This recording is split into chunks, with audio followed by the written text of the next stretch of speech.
नमस्कार साथियों, स्वागत है आप सभी का आपके इंस्पायर स्टडी 2.0 पर। तो मैं हूं विकास सर और आज आप लोग को पढ़ाने वाला हूं हिस्ट्री क्लास 10th चैप्टर 7 व्यापार और भूमंडलीकरण के बारे में। तो मेरे प्यारे बच्चों, आप लोग कल की वीडियो में देखें ऑब्जेक्टिव क्वेश्चन, भरने वाला मिलान और अति लघु उत्तरीय प्रश्न। तो आज की वीडियो में हम लोग लघु उत्तरीय प्रश्नों को देखेंगे। तो प्रश्न संख्या 1 है, 1929 के आर्थिक संकट के कारणों को संक्षेप में लिखें। तो मेरे प्यारे बच्चों, 1929 के आर्थिक संकट के कारण निम्नलिखित है। क, कृषि क्षेत्र में अति उत्पादन की समस्या बनी हुई थी, लेकिन उसे खरीदने वाले लोग बहुत कम थे। यानी कहने का मतलब है 1929 के समय में कृषि उत्पादन बहुत ज़्यादा होता था, लेकिन उसका सेल नहीं होता था। कृषि उत्पादन जो था उसका सेल नहीं हो पाता था। 2 में कृषि उत्पादों की कीमतें गिरी, जिसकी वजह से किसानों की आय घटी। ग में घरेलू संकट उत्पन्न होने के कारण अमेरिका द्वारा दिए गए कर्ज को यूरोप के देशों से वापस मांगना।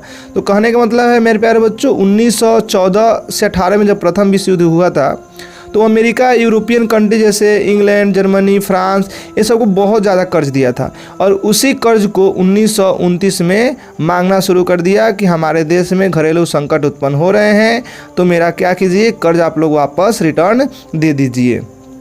प्रश्न संख्या नेक्स्ट, प्रश्न संख्या 2, औद्योगिक क्रांति ने किस प्रकार विश्व बाजार के स्वरूप को विस्तृत किया। तो औद्योगिक क्रांति के फैलाव के साथ साथ बाजार का स्वरूप विश्वव्यापी होता गया। इसने व्यापार, श्रमिकों का पलायन और पूंजी का प्रवाह, इन तीनों आर्थिक प्रवृत्तियों को जन्म दिया। यूरोप के उद्योगपति औद्योगिक क्रांति से लाभ उठाकर अपने शासित देशों में पूंजी का निवेश विभिन्न रूपों में किया, जिससे उपनिवेशों की अर्थव्यवस्था प्रत्यक्ष रूप से यूरोप के साथ जुड़ गया। प्रश्न संख्या नेक्स्ट, विश्व बाजार के स्वरूप को समझाइए। तो मेरे प्यारे बच्चों, औद्योगिक क्रांति के साथ बाजार का स्वरूप विश्वव्यापी होता गया। औद्योगिक क्रांति जब हुआ, बड़े बड़े उद्योगों की स्थापना हुई और बड़े बड़े उद्योगों की स्थापना से बहुत ज़्यादा वस्तुओं का निर्माण होने लगा।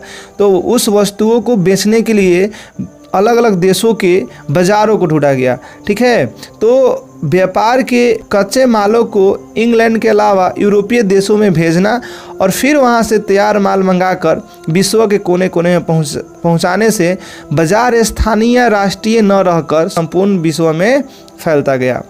प्रश्न संख्या 4,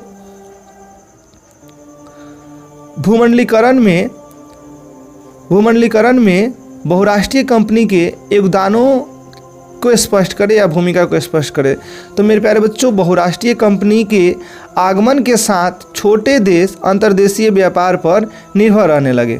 बहुराष्ट्रीय कंपनी सामान्य उत्पादकों को अंतर्देशीय बाजारों के आगे पहुंचाने के लिए सुअवसर का निर्माण करता है। उत्पादक अपने उत्पाद केवल साधारण बाजार में ही नहीं बल्कि विदेशी बाजारों में भी बेच सकते हैं। बहुराष्ट्रीय कंपनियां विदेशों में भी पूंजी लगा सकती है और कारखाने भी। इसी प्रकार हम देखते हैं कि भूमंडलीकरण में बहुराष्ट्रीय कंपनी के योगदान तथा भूमिका महत्वपूर्ण है। तो मेरे प्यारे बच्चों, बहुराष्ट्रीय कंपनी किसे कहते हैं, कल की वीडियो में यह है। बहुराष्ट्रीय कंपनी क्या है, नहीं देखें जाके देखिए। तो कहने का मतलब है बहुराष्ट्रीय कंपनी। तो बहुराष्ट्रीय कंपनी किसी दूसरे देश में क्या करते थे, अपना कंपनी लगाते थे और फैक्ट्री लगाते थे और फैक्ट्री के द्वारा उत्पादित जो सामान होता था वह किसी दूसरे देश को में बेचते थे। तो यही कह रहा है कि योगदान क्या रहा बहुराष्ट्रीय कंपनी का भूमंडलीकरण में। प्रश्न संख्या नेक्स्ट 5, 1950 के बाद विश्व अर्थव्यवस्था के पुनर्निर्माण के लिए किए जाने वाले प्रयासों पर प्रकाश डाले। तो 1950 के दशक के बाद तथा 2 महायुद्धों के मध्य मिले आर्थिक अनुभवों से सीख लेते हुए यह निर्णय किया गया कि बाजार आधारित अर्थव्यवस्था बिना उपभोग के कायम नहीं रह सकती है। अतः द्वितीय विश्व युद्ध के बाद अंतर्राष्ट्रीय अर्थव्यवस्था का मुख्य उद्देश्य था कि औद्योगिक विश्व में आर्थिक अस्थिरता और पूर्ण रोजगार की स्थिति को बनाए रखा जाए। प्रश्न संख्या नेक्स्ट, 6 नंबर, भूमंडलीकरण के भारत पर प्रभाव को स्पष्ट करें। तो 1991 में आर्थिक सुधार हुआ जिसको अपनाकर भारतीय अर्थव्यवस्था में कई सुधार किए गए और बाधाओं को हटाकर अर्थव्यवस्था को विश्व के लिए खोला गया। यह सुधार अपने में 3 अवयव को समेटा हुआ है: वैश्वीकरण, उदारीकरण और निजीकरण। अर्थव्यवस्था के विकास के दर को बढ़ाना, अतीत में प्राप्त लाभों का समायोजन करना, उत्पादन इकाइयों को बढ़ाना इसका मुख्य उद्देश्य रहे हैं। क्या रहे हैं? इसका मुख्य उद्देश्य रहे हैं।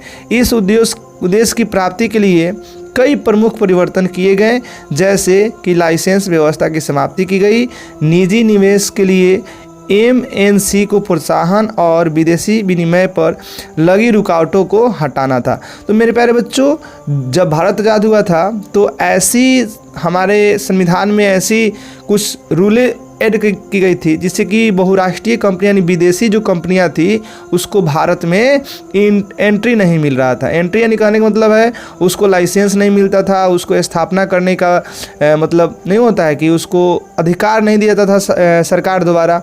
तो 1991 में जब देश में आर्थिक स्थिति जब बुरी तरह से चरमराई तो यह ऐसी नीति अपनाया गया जिससे कि भारत की अर्थव्यवस्था जो है सुधरे, भारत की इकोनॉमी जो है ग्रो करे।